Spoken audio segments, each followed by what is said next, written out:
Assalamualaikum warahmatullahi wabarakatuh. Halo semua, kami dari kelompok 1. Di sini akan membahas mengenai hambatan komunikasi dan bagaimana sih komunikasi yang efektif itu.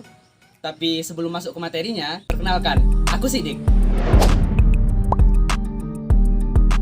Halo, aku Elsa. Hai, aku Meli. Aku Rani. Aku Tiara. Dan aku Naya.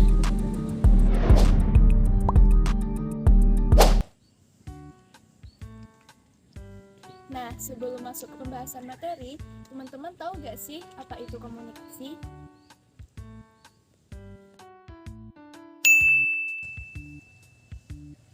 Jadi, komunikasi adalah suatu proses penyampaian pesan yang dilakukan oleh seseorang atau disebut dengan komunikator kepada orang lain atau disebut dengan komunikan dengan tujuan untuk mengungkapkan pikiran, pendapat, perilaku, baik itu secara lisan maupun secara tidak langsung.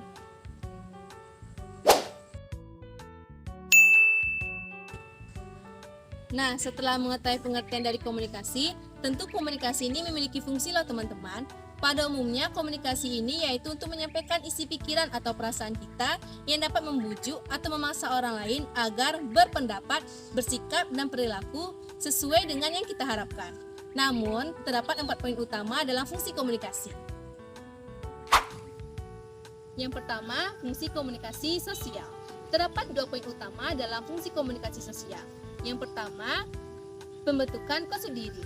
Ini bertujuan agar kita mengetahui siapa diri kita dari informasi orang lain setelah kita melakukan komunikasi.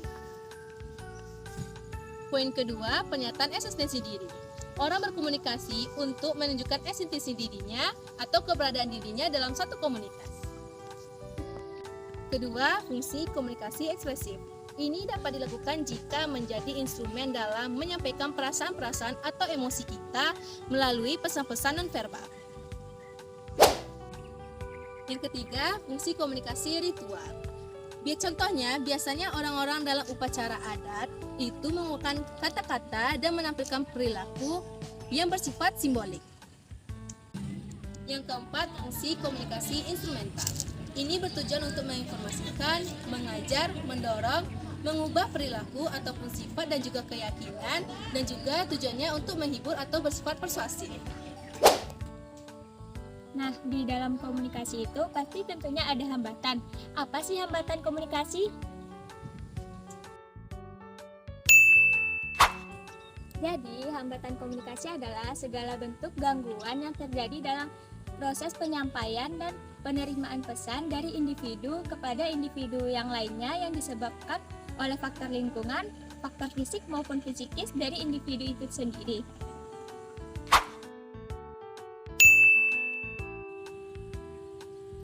Dalam berkomunikasi, terdapat beberapa hambatan-hambatan. Yang pertama yaitu hambatan fisik. Hambatan fisik yaitu berasal dari luar peserta komunikasi, bersifat konkret, tampak, dan berasal dari lingkungan.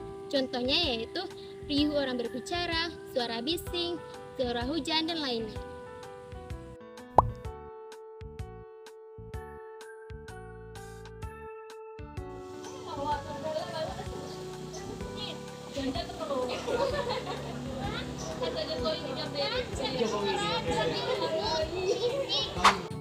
Yang kedua yaitu hambatan mekanis. Hambatan ini berasal dari hal-hal teknis. Hal tersebut muncul karena adanya gangguan pada alat-alat yang digunakan pada komunikasi. Contohnya, ketika handphone tidak jelas, sinyal buruk pada handphone maupun mikrofon yang rusak.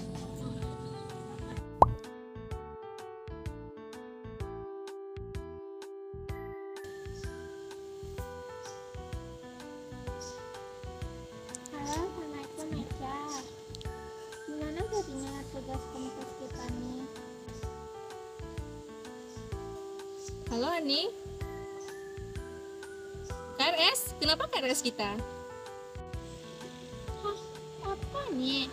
Kok KRS? Bukan KRS, tapi Komkes. Hah? Apa nih? Gak kedengeran, suaramu putus-putus. Yang ketiga yaitu hambatan fisiologis. Hambatan ini berasal dari fisik peserta komunikasi. Hambatan ini terjadi karena adanya masalah pada diri peserta komunikasi. Contohnya yaitu apabila kondisi yang tidak sehat, terganggunya kemampuan berbicara, maupun terganggunya pendengaran.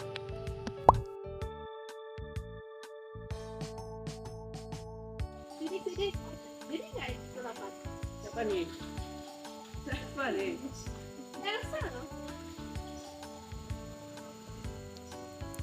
Oh, Elsa. Jadi nggak ikut rapat? Nanti malam kan? Iya. Iya, aku pergi. Oke. Oke. Yang keempat yaitu hambatan psikologis. Hambatan ini berasal dari psikologis peserta komunikasi. Hambatan ini contohnya yaitu ketika sedang marah, sedang sedih, maupun sedang berprasangka buruk.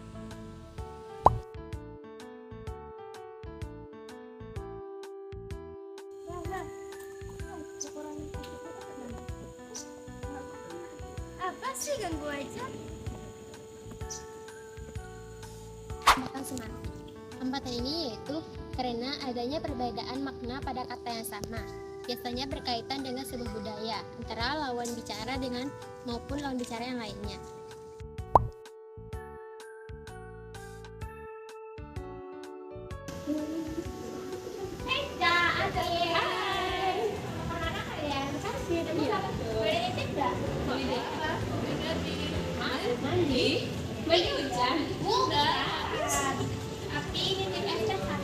Wah, kirain mandi apa? Ternyata es teh. Oke. Terima kasih ya.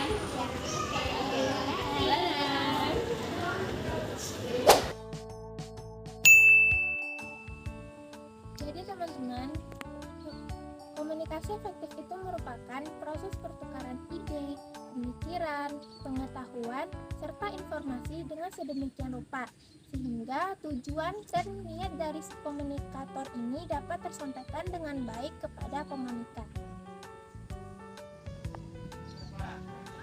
Jadi tujuan dari komunikasi efektif ini yaitu untuk memberikan kemudahan pada seseorang dalam memahami pesan yang disampaikan oleh komunikator. Selain itu, dengan adanya komunikasi efektif ini, komunikan dapat memahami pesan yang disampaikan komunikator dan memberikan umpan balik yang seimbang.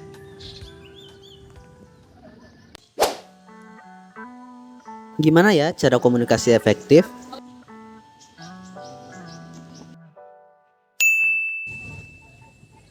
Nah, yang terakhir yaitu bagaimana sih komunikasi yang efektif itu? Komunikasi yang efektif bisa dari 5 tahap, yaitu yang pertama, mengenali dengan siapa kita berbicara. Dengan mengenalinya, kita bisa menyesuaikan pemilihan kata saat berkomunikasi. Nah, yang kedua yaitu tujuan komunikasi. Tujuan komunikasi sangat penting karena akan menentukan bagaimana kita menyampaikan komunikasi. Contohnya, jika komunikasi bertujuan untuk menyampaikan informasi, tentu penyampaiannya bersifat seperti pemberitahuan. Nah, yang kedua, jika komunikasi bertujuan untuk berjualan atau membeli suatu barang, maka sifat penyampaiannya seperti bernegosiasi.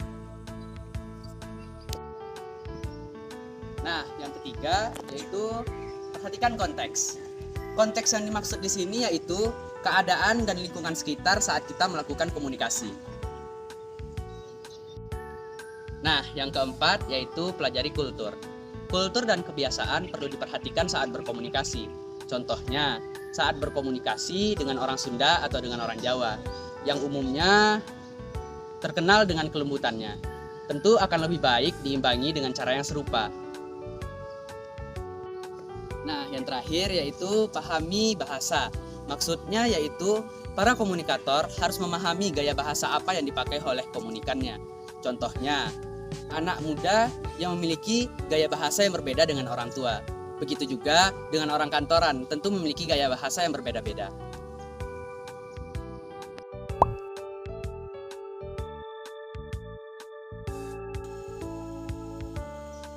Lagi pada sibuk nggak? Enggak, aku mau ngasih info. Tadi kan aku jumpa dosen. Nah, ibunya ngasih tugas. Tugas apa tuh? Tugas applikom. Untuk tenggatnya ada di 2 hari lagi. Nanti aku infoin lagi juga.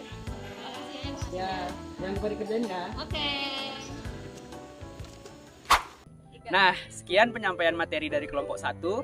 Semoga bermanfaat bagi kita semua. Sekian dan terima kasih. Assalamualaikum warahmatullahi wabarakatuh. Bye-bye. Terus harapkan agar suatu saat ku berjumpa lagi. Semoga saja daku sempat berkenalan denganmu dari hati ke hati, lalu bicara cinta berdua. Ingin ku mengejar 1000 bayangmu, namun apa daya tangan tak sampai.